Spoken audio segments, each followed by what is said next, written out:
잠언에서 계속해서 여호와를 경외하기 위하여 지혜를 얻을 것을 강조하고 있습니다. 지혜를 얻어야지만 죄와 악과 어두운 행실로부터 유혹으로부터 보호를 받고요. 생명과 복을 누리게 됨을 반복적으로 누차 강조합니다. 그렇다면 여러분이 지혜가 무엇이고 이 지혜가 어디서 오는 것일까요? 이 질문에 대한 답을 얻으려면 우리가 성경을 전체적으로 보는 시각이 필요한데요. 왜냐하면 이 66권 모든 성경은 하나님의 영감으로 기록된 것이기 때문에 서로 긴밀하게 연결되어 있기 때문에 그렇습니다. 우선 잠언에서 지혜의 출처는 1차적으로 율법입니다. 모세오경인 율법서를 중심으로 한 하나님의 말씀, 즉 규례와 법도와 명령을 잘 듣고 마음에 새기고 순종하면 거기서부터 지혜를 얻게 된다는 것을 말씀합니다. 그러니 지혜의 출처가 하나님의 말씀이라면 그 지혜의 출처는 곧 그 말씀을 주신 하나님이 되는 것입니다. 오늘 본문에 기록된 말씀은요, 잠언에서 강조하고 있는 이 지혜가 일반적인 격언에서 배울 수 있는 지혜의 지식 정도가 아니라는 것을 우리에게 분명히 밝혀주고 있습니다. 특별히 오늘 본문은 지혜가 창조주 하나님 그분과 직접적으로 관련되어 있음을 우리에게 말씀합니다. 지혜를 의인화해서 말씀하는데요, 이 지혜가 하나님으로부터 말미암았을 뿐만 아니라 동시에 이 지혜가 마치 창조주 하나님과 동격인 것 같은 뉘앙스를 우리에게 주고 있습니다. 우선 오늘 본문 22절부터 26절 말씀 보실까요? 여기를 보시면 이 지혜가 태초부터 이미 존재했다는 것을 우리에게 말씀합니다. 22절입니다. 여호와께서 그 조화의 시작 곧 태초에 일하시기 전에 나를 가지셨으며 만세 전부터 태초부터 땅이 생기기 전부터 내가 세움을 받았나니 아직 바다가 생기지 아니하였고 큰 샘들이 있기 전에 내가 이미 났으며 산이 세워지기 전에 언덕이 생기기 전에 내가 이미 났으니 하나님이 아직 땅도 들도 세상 진토의 근원도 짓지 아니하셨을 때라. 이렇게 기록합니다. 무슨 말입니까? 하나님께서 이 세상을 창조하시기 전에 이 지혜가 하나님으로부터 이미 났다는 것을 말씀하고 있습니다. 우리가 잘 알고 있는 창세기 1장 1절을 보시면 태초에 하나님이 천지를 창조하시니라 이렇게 말씀으로 모세오경이 시작하고 있는데요.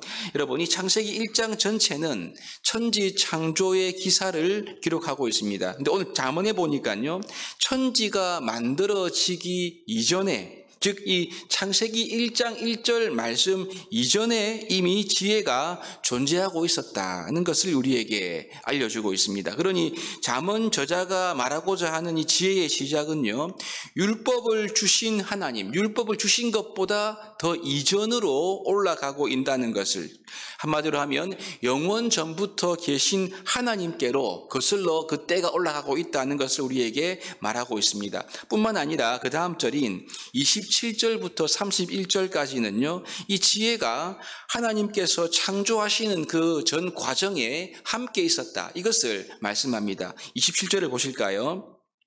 그가 하늘을 지으시며 궁창을 해면에 두르실 때에 내가 거기 있었고 그가 위로 구름 하늘을 견고하게 하시며 바다의 샘들을 힘있게 하시며 바다의 한계를 정하여 물이 명령을 거스르지 못하게 하시며 또 땅의 기초를 정하실 때에 내가 그의 곁에 있어서 창조자가 되어 날마다 그의 기뻐하신 바가 되었으며 항상 그 앞에서 즐거워하였으며 사람이 거처할 땅에서 즐거워하며 인자들을 기뻐하였느니라. 여러분, 지금 잠언의 저자는 창세기 1장에 기록된 하나님의 이 천지 만물을 창조하는 그 과정을 말하면서 그 과정에 지혜가 함께 있었다는 것을 말씀하고 있습니다. 특별히 30절을 보시면요, 이 지혜가 하나님 곁에 있어서 창조자가 되었다, 그렇게 기록하지요. 이 부분을 표준 세번역은 이렇게 말하는데요, 나는 그분 곁에서 창조의 명공이 되어, 이렇게 번역을 합니다. 즉 이 지혜가 하나님의 창조에 동참을 했다, 이것을 지금 표현하고 있는 거죠.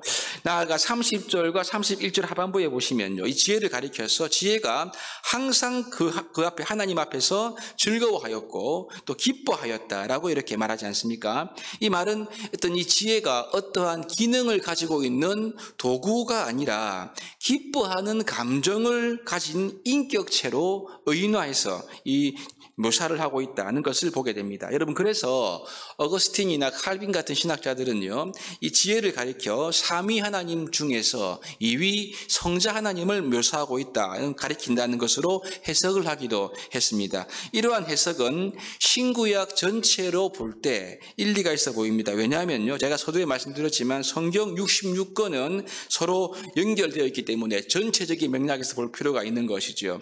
그래서 사도 요한은 요한복음을 시작하면서 창세 전에 말씀으로 존재하신 아들이 세상을 창조했다, 이렇게 기록하시지 않습니까? 요한복음 1장 1절입니다. 태초에 말씀이 계시니라. 이 말씀이 하나님과 함께 계셨으니 이 말씀은 곧 하나님이시니라. 그가 태초에 하나님과 함께 계셨고 만물이 그로 말미암아 지은 바 되었으니 지은 것이 하나도 그가 없이는 된 것이 없느니라.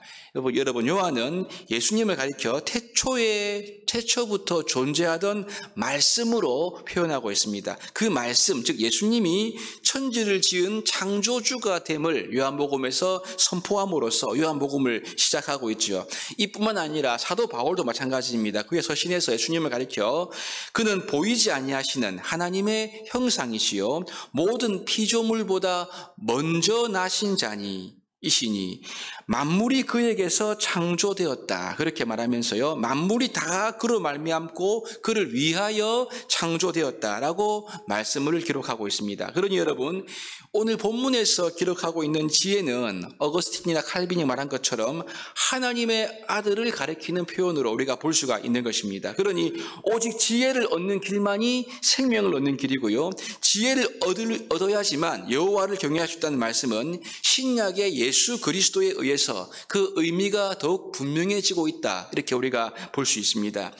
여러분, 오늘날 우리가 참 지혜가 되시는 예수님을 믿고 그분을 얻는 길만이 생명을 얻는 길이 아닙니까? 예수님을 통해서만 하나님과 온전히 사귈 수 있고 교제할 수 있는, 이런 여호와를 경외할 수 있는 길이 열어진다는 것을 우리가 알고 있습니다. 여러분, 잠언 저자도 그래서 오늘 이 지혜의 신적인 기원을 먼저 묘사한 뒤에 32절부터는요 다시 이 지혜를 얻을 것을 촉구하고 있는 말씀으로 이어지는 것을 우리가 볼 수 있습니다.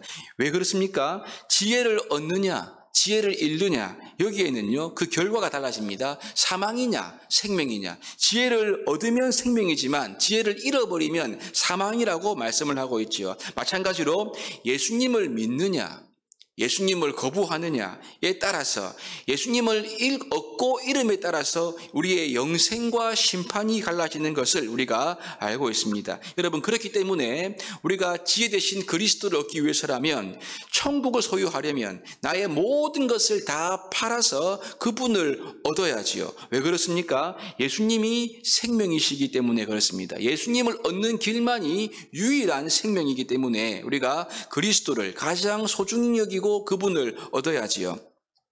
사도 바울은 이렇게 말합니다.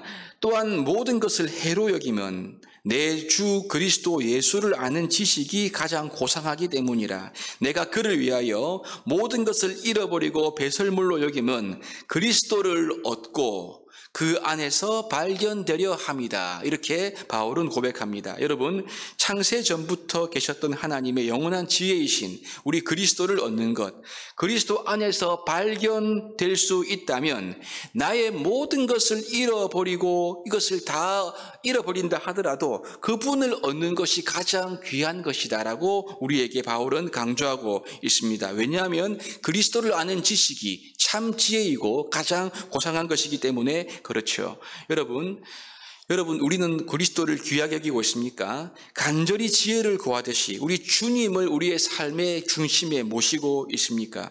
우리 주 예수 그리스도는 이 세상 그 무엇과도 바꿀 수 없는 하나님의 지혜임을 우리가 믿어야 할 것입니다.